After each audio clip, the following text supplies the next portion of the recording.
Hey everybody, Simon here, Projects in the Barn, and I'm actually down the barn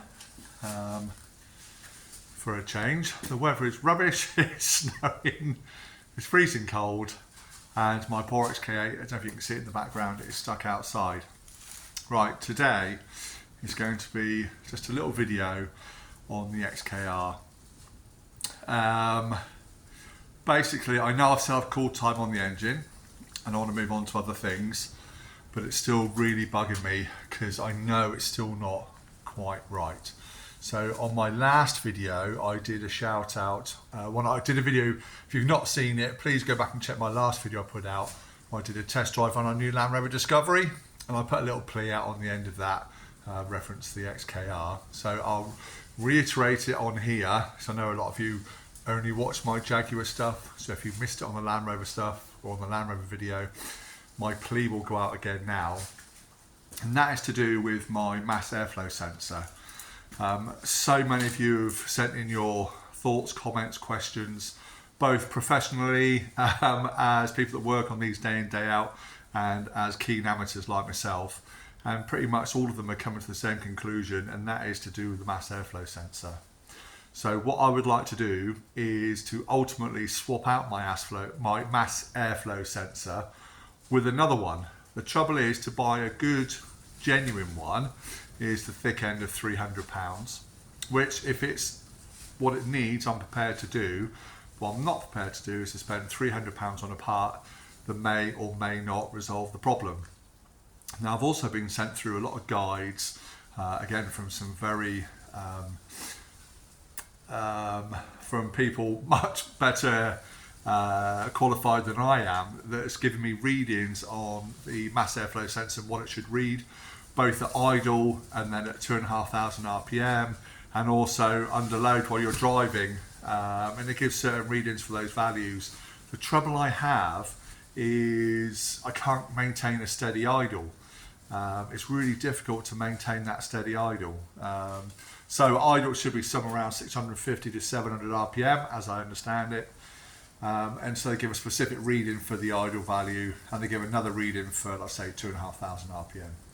But I just can't get there, and I certainly can't. And it's also while it's driving as well, and I can't achieve it driving it.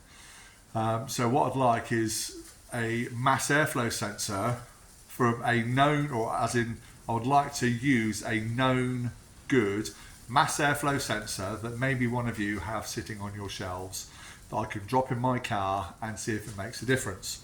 Now, the part number for mine is LNE, so Lima November Echo 1620BA.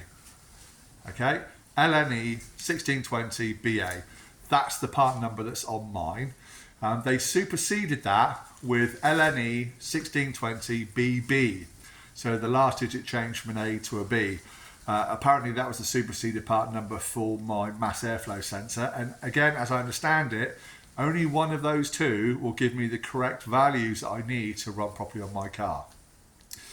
Now, when you Google for mass airflow sensor, you come up with quite a few different part numbers. Including ending in, I think, in CA and CB and a few others.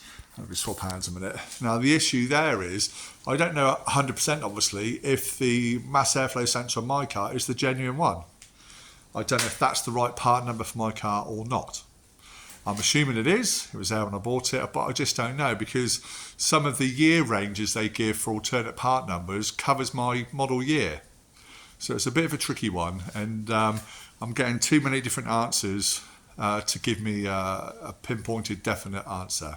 So that's why I'd like to try and swap out one that's got the same part number as mine for another to see if it makes a difference. And that's where I'm hoping you guys can come in.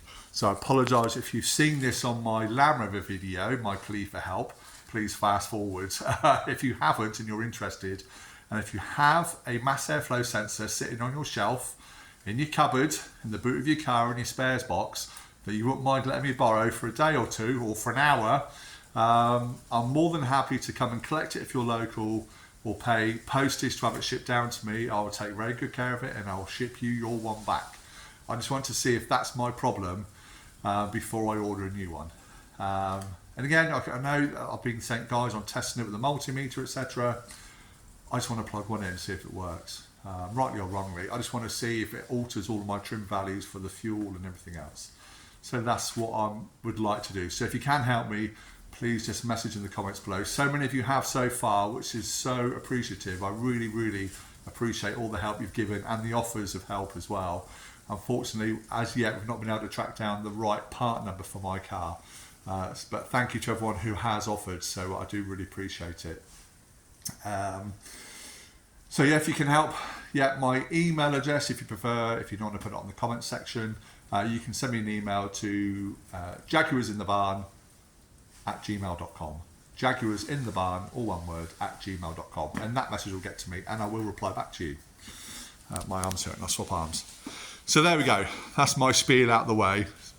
Someone's also mentioned to me, they watched my video when I took off my mass airflow sensor and cleaned it, that I didn't clean it for long enough. Apparently you need to leave the mass airflow sensor upside down with the fluid in it to really, because apparently the bowl part of it is buried really deep inside the housing. So I'm going to give that a go right now. I'm going to take my mass airflow sensor out, leave it, give it a really, really good clean again just with the spray, leave it to soak for a number of minutes, put it back together, see if it makes any difference. We will see, but we'll give it a go. It gives me something to do on my Jag where I can clean it inside here, because hopefully you can see it's a bit of a horrible day, but we'll just pop out there and take the mass airflow sensor out. So yeah, in fact, I've got the keys in my pocket. Let's just pop the bonnet. I've just unlocked it. That's horrible here.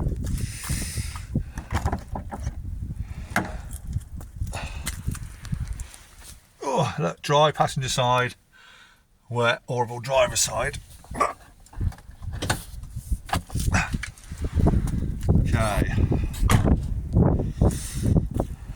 Snowing. Right.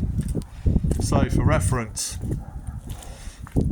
my part number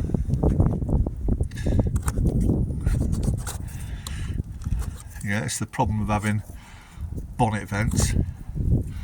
Right, my part number, if I can get the camera the right way round so you can see it. Right, I'm backwards now. LN1620BA. Again, it was superseded with LN1620BB.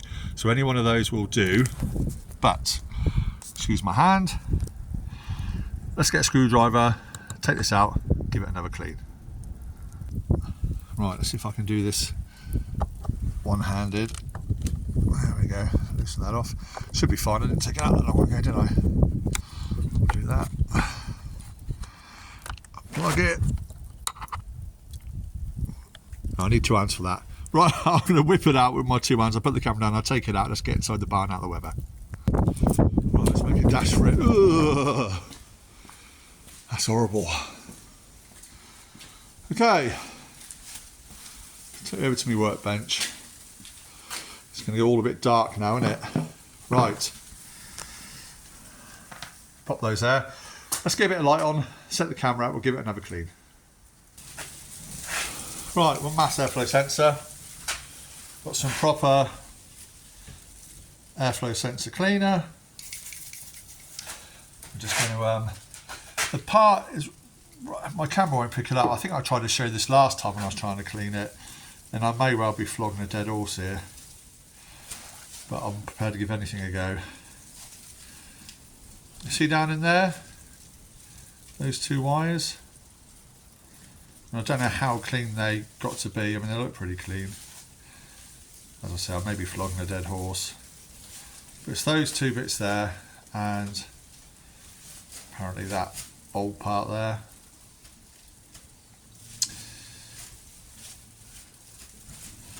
So yeah, let's just squirt some stuff in there.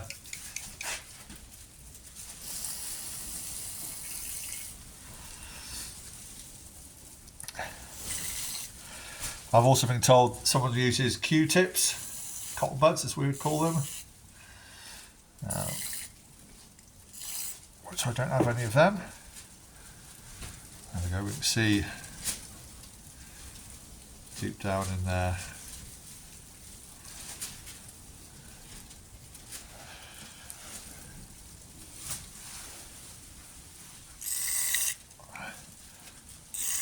I guess if I get enough in, the housing will support it. There you go.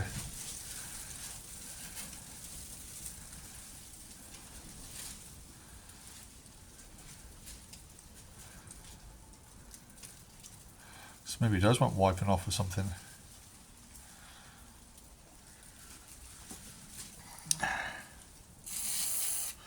don't know which is the most important part, whether it's the bulb part or the wires inside. I don't know. If you know, let me know. But I don't know.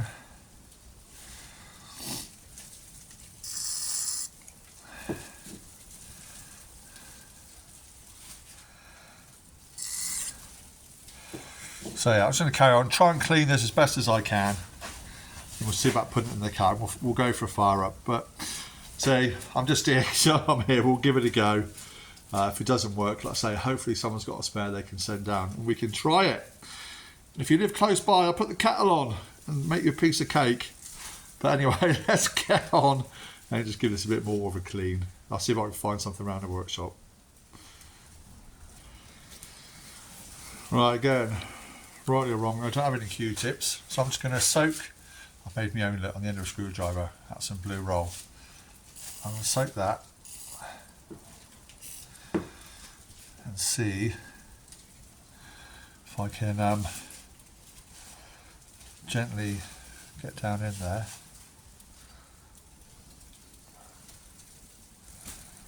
Just give it a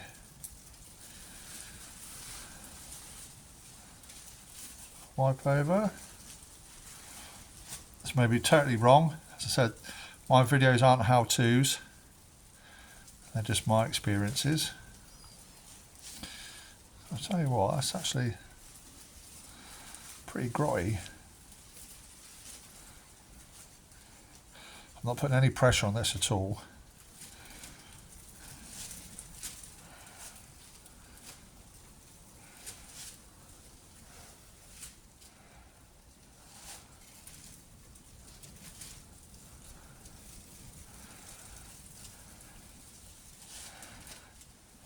Yeah, this might be totally wrong.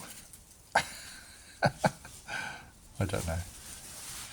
Right.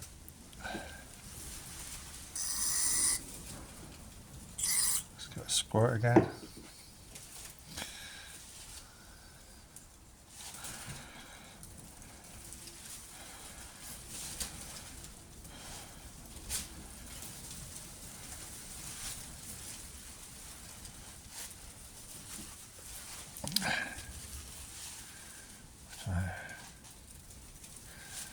Look any closer, any cleaner?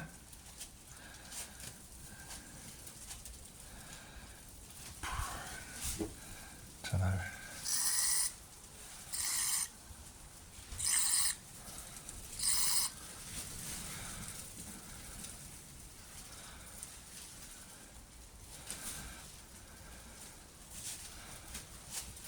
Just dump some of that up again, get back in there.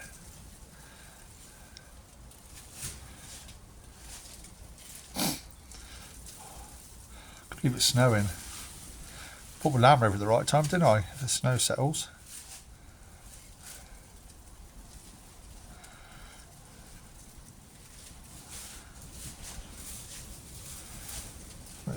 It's so delicate, those wires.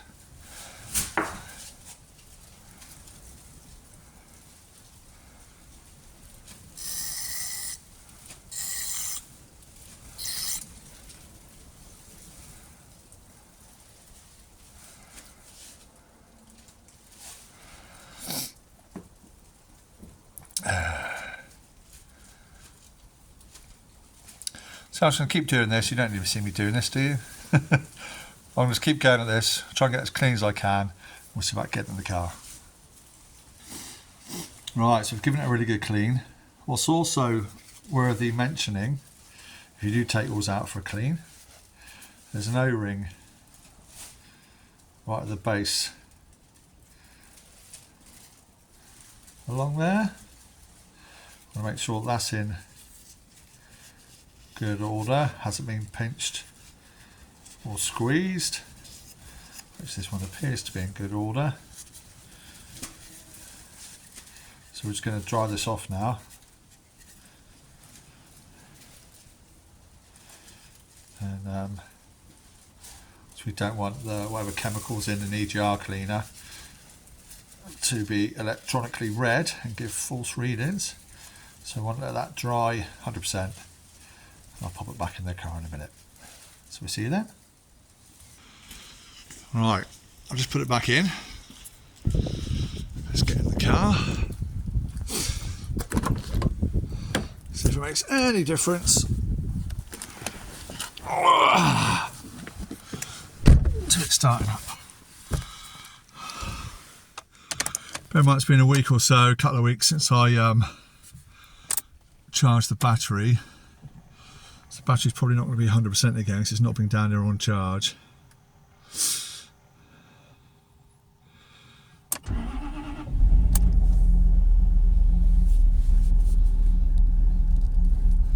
Right, so we've fired straight up. Windscreen wipers work. This is all on the inside.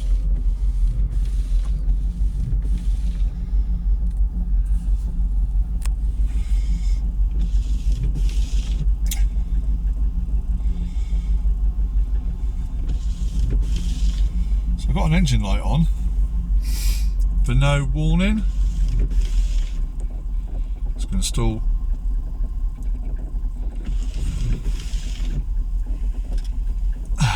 I'm not touching the throttle, not touching the throttle. I might have to touch the throttle to keep it from stalling.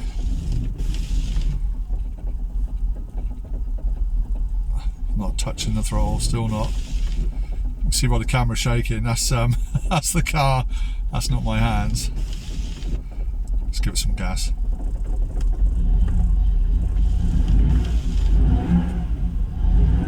Gas, it sounds American, don't I?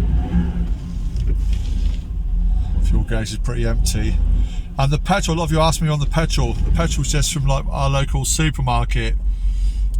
Wasn't any sort of supreme fuel or anything like that.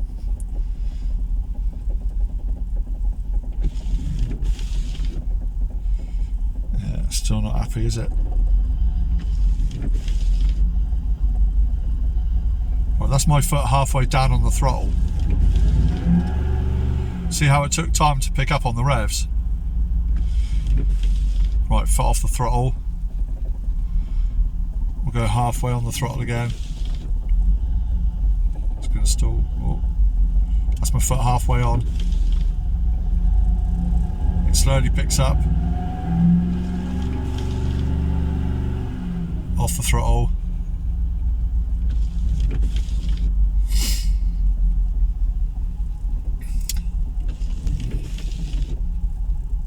Yeah, so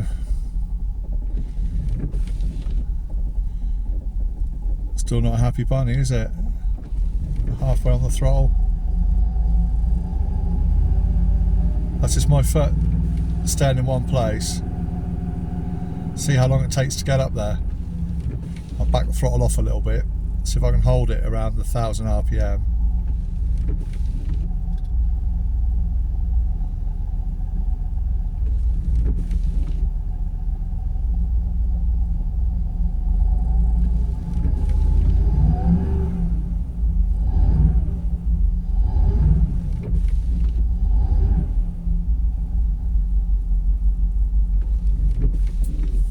Turn my wipers off. I need some wipers on the inside of the car.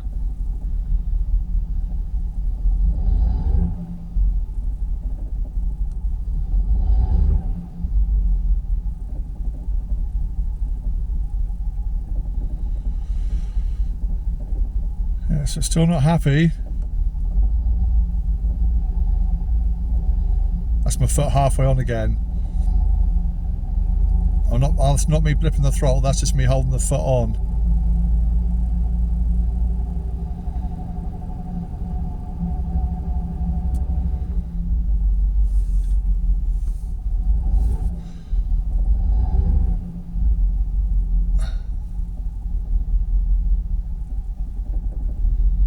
Let's turn it off before it stalls. There you go. Oh dear, let's get out.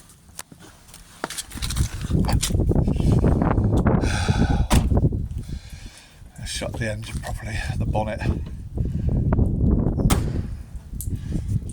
And lock it. Oh. Well, I tried. Let me turn the light off. Well, I've tried. Let's get out of the rain. So again, I've tried cleaning the mass airflow sensor for longer, soaking it. I've tried rubbing it.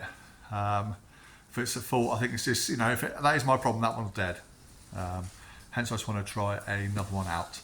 So yes, as I said in the start of my video, if you can help me out with the mass airflow sensor, part number LN1620BA or BB, please get in touch. I'd love to hear from you and see if I can just swap it out just to see if it makes any difference. Because hopefully that demonstrates, apart from with the multimeter, to get an accurate readout of my mass airflow sensor, because it has to be done at certain rev limits, both in park, at idle and under load. I can't achieve that because it won't idle properly and it won't drive properly. So yeah, if I can have another one I can just swap one over with, I'm perfectly happy to go and buy a new one. I just want to buy one if I don't need it. So there we go. So that's my update on the XKR that I called Time on the Engine, which obviously I'm still working on in the background because I really want to get to the bottom of it. But I'm going to hold it there. I'm going to wait to see what responses I get back, see if you can help me out with swapping out that part. If not, then I'll just bite the bullet and buy another one. I just thought I would ask the friendly XKR and Jaguar friends out there in YouTube land if you'd be prepared to help me out. I would really appreciate it. Anyway, what I'm going to do next on the XKR, not in this particular video, but on another one, which I'll probably do in the next day or two, is I'm going to get inside and I'm going to suck up all that horrible water, get rid of it all, and then I'm going to start looking at doing all the headliner, get all that grotty headliner out so it's not dangling on my head every time I go in there and sit in the car. So that's probably what's going to happen next. It may change, you know what I'm like, I'll find something else to do. But what I'm also going to do, just for now, to get out the weather, is just around that corner there, under cover, I'm going to stick the XKR around there, but I'll have to wait until I get some help from the family to push it round. I don't want to risk driving it because the brakes don't work and I don't want to crash into one of the steel beams. So that's what I'm going to do next. So yeah, that's just a quick update from me for those who never saw the one on my Land Rover.